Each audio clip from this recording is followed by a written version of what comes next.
On est de retour avec Jean-Michel. Et Jean-Michel, tu as une recette pour nous, une salade de quinoa à la méditerranéenne. Oui, en fait, là, c'est comme une grosse salade grecque, mais enrichie au quinoa. Ah, donc un ajout de protéines. Oui, c'est parfait pour les muscles. Tu voulais nous montrer tes muscles. OK. Moi, je vais vous parler de ce que ça vous prend pour la recette. Vous aurez besoin de 2 tasses de bouillon de poulet réduit en sodium, 1 tasse de quinoa non cuit, 1 tasse de tomates cerises coupées en 2, un petit concombre anglais, un petit oignon rouge, 10 tasses de laitue romaine, une demi-tasse de feta à l'origan émietté et une demi-tasse de vinaigrette grecque avec feta à l'huile d'olive extra vierge divisée.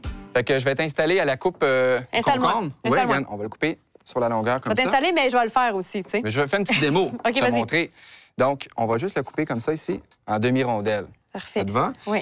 Ensuite, bon, les tomates cerises, ils ont déjà été tranchées en 2. Ici, j'ai l'oignon rouge. Donc, j'ai enlevé les 2 extrémités dans ce cas-là. D'habitude, je laisse toujours la racine. Oui. Mais là, ça dérange pas parce qu'on va. Plus. Ben ouais. Mais là, on va le couper dans l'autre sens. Parce que je trouve que ça fait des plus belles demi-lunes. Je trouvais que t'étais pas conséquent, là, mais t'as un truc, là. On coupe l'oignon dans le sens de la pousse. OK. Donc, et là, moi, j'ai une petite théorie là, sur les oignons crus. OK? C'est-à-dire que si tout le monde mange votre salade en même temps, puis vous passez le restant de la journée ensemble, vous pouvez les manger crus. Sinon, je vous suggère de les faire tremper dans l'eau froide, peut-être pendant 30 minutes. Ça enlève là, une grosse partie du goût qui est puissant de cet acide-là.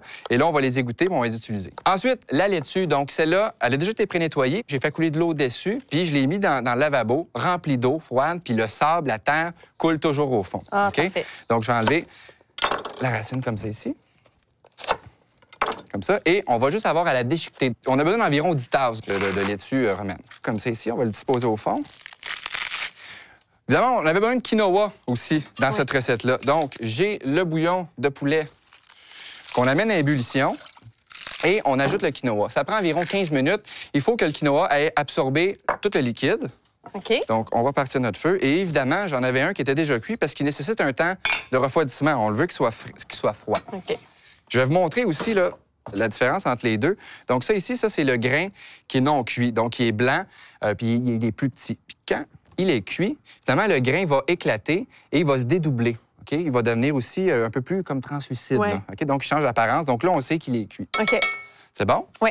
Donc, ça, c'était pour la belle histoire du quinoa. Donc, ça, c'est un grain. En fait, c'est comme le grain du futur parce que c'est le grain qui contient le plus de protéines. Donc, c'est pour ça, tantôt, je parlais un peu des muscles. Tu penses que ça va gagner en popularité? Ben oui, définitivement. Oui. Ça fait très longtemps qu'on le consomme aussi en Amérique du Sud. OK.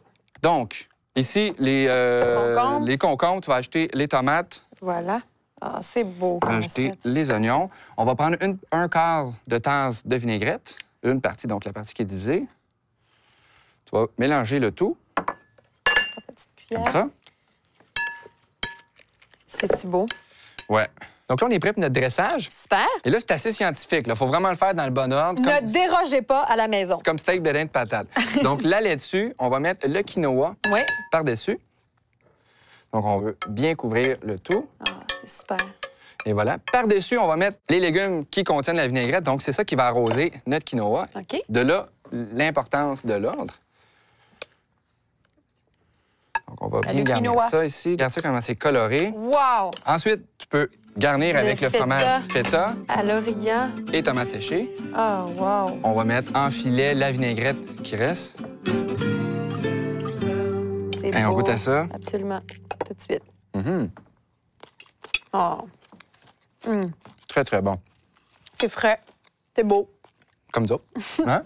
Merci beaucoup, Jean-Michel. Après la pause, tu as une suggestion de thé pour nous qu'on va découvrir avec Karine Robert qui va joindre à nous. Mais juste avant, on retrouve Hélène et sa chronique Nutrition.